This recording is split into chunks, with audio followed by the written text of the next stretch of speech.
Welcome to Deep Dive Discussion, where we explore the ideas, strategies, stories, and inspiration that truly matter.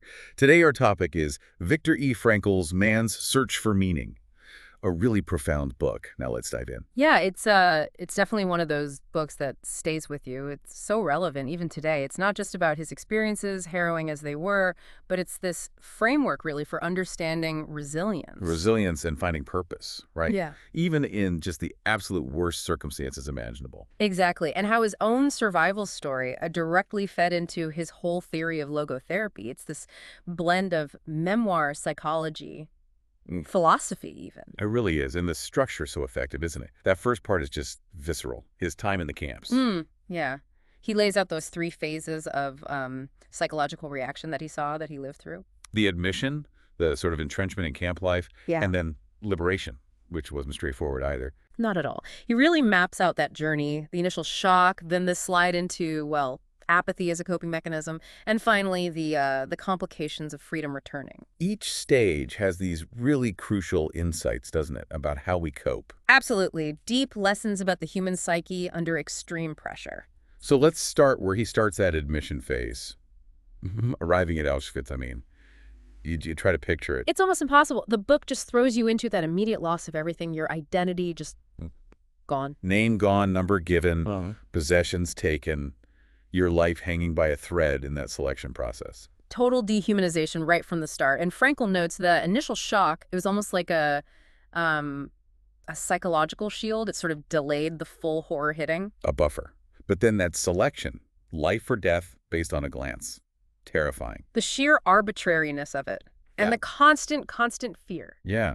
And yet, amidst all that, he starts noticing something, doesn't he? It wasn't just about being physically strong. No, not at all. It's a key observation. He saw that people with, like, inner resources, a sense of hope, some kind of meaning or purpose guiding them, they often seemed more resilient. Even when all their external freedom was gone. Precisely. That's where he identifies this core idea, inner freedom. The freedom to choose your attitude towards your circumstances, that's the one thing they couldn't take away. And that really becomes the bedrock of his whole philosophy later on. Absolutely fundamental. Okay, so after that initial shock wears off, you enter the second phase, life in the camp. And he describes this descent into apathy. Yeah, kind of emotional numbing. Which makes sense, really, when you think about the constant starvation, the brutality, the filth, the illness. It was a systematic destruction of dignity. Apathy almost sounds like a necessary evil in that context. Yeah. A way to just survive the day-to-day horror. It was a psychological shield, definitely. Painful, but necessary. But here's the incredible thing. Even in that absolute pit of despair, Frankl finds these moments. Little sparks, right? He talks about sunsets. Sunsets, yeah. Or clinging to memories of loved ones. Finding a dark sort of humor sometimes. Little acts of kindness, love. Moments of beauty or connection, even briefly. It feels like defiance. It really does. Glimmers of meaning in what seemed like a totally meaningless existence. And this ties back to his central point about having a why. A reason to live, whether it was thinking about his wife or imagining lecturing after the war. Exactly. He talks about his own mental conversations with his wife, planning those lectures in his head. That inner life became absolutely crucial. That famous Nietzsche quote he uses comes to mind here. Those who have a why to live can bear almost anyhow. Frankl saw that proved again and again. Meaning was the anchor. So the lesson is that even in the worst suffering, you can find meaning. And you always have that freedom to choose your response.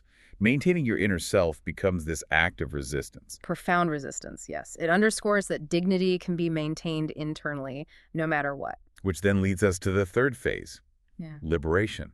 And like you said, it wasn't just instant relief and joy. No, far from it, for many. He describes this weird sense of disorientation, almost unreality. Emotional numbness persisted. And even bitterness or a desire for revenge in some cases. Yes. The trauma didn't just switch off. He mentions this feeling of depersonalization, like freedom itself didn't feel real after being conditioned to that extreme lack of it. It highlights how deeply trauma rewires your perception of everything, even freedom. Absolutely. The world they returned to felt alien.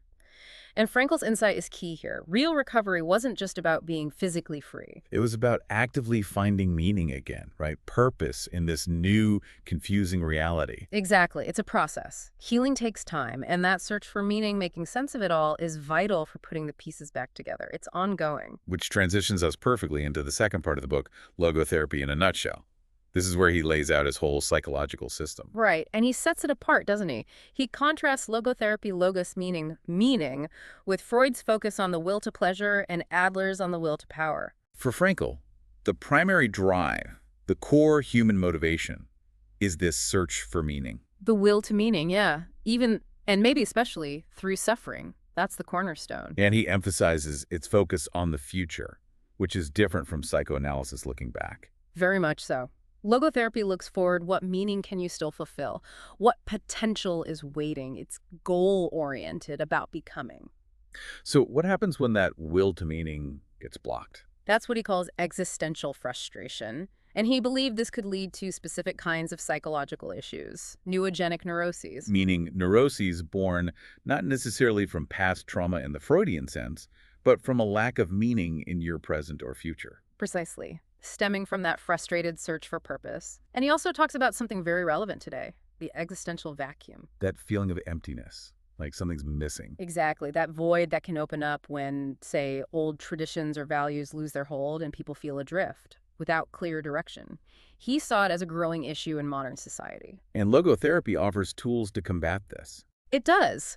Things like Socratic dialogue, which helps you uncover your own values, and techniques like paradoxical intention. Where you sort of lean into your fear, wish for the thing you're anxious about. Kind of, yeah. It helps detach you from the anxiety. And de-reflection, which is about shifting focus away from yourself and your problems towards something or someone else meaningful. Okay, so the big takeaways seem to be, suffering is tough, but suffering without meaning leads to despair. But we always have that choice, that freedom of attitude. And that's crucial for well-being. Meaning isn't just an idea. It's found in doing and experiencing, in the stance we take. Which leads into his chapter on the meaning of life itself. He doesn't give one single answer, does he? No, and that's the point. He argues strongly against a universal meaning. Instead, he says meaning is specific, unique to each person in each moment. You have to find it. Discover it in your own life. Yes, it's not handed to you. And he outlines 3 main avenues for finding it. Okay, what are those? First, through creating something, doing work, making a contribution. Second, through experiencing something, truth, beauty, or encountering someone. Through love. And the third one feels very connected to his own experience. It is. It's through the attitude we take toward unavoidable suffering. When you can't change a situation, you can still choose how you respond to it. He uses those powerful examples from the camp, right? Yeah. The dying man finding meaning in his past life, the prisoners maintaining dignity. Exactly. They show that life is always asking us questions.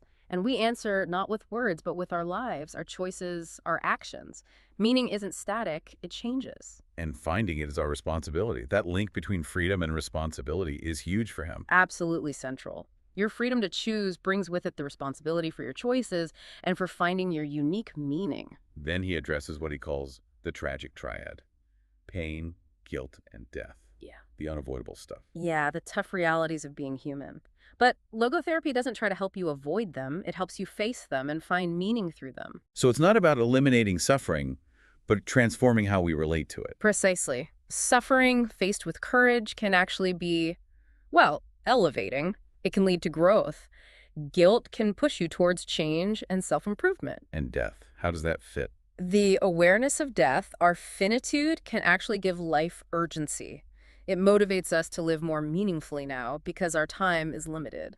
So it's about reframing.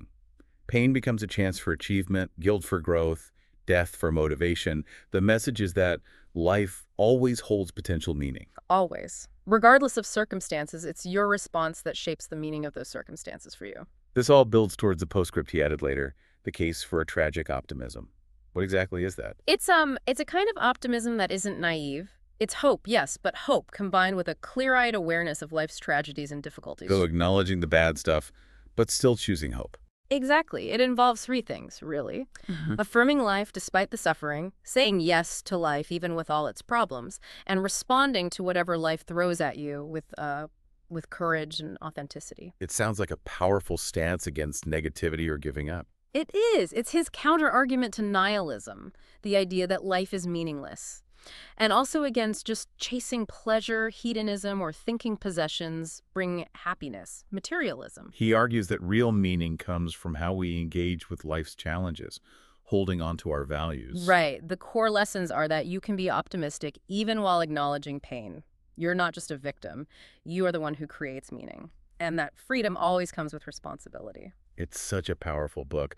What do you see as its biggest contributions? Oh, huge.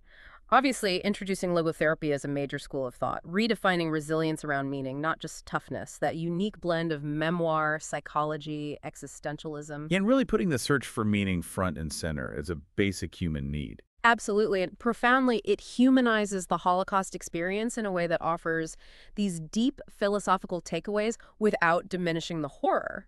So for you listening, the key things to take away might be, you always have the power to choose your response. Always. Yeah, that inner freedom is inviolable.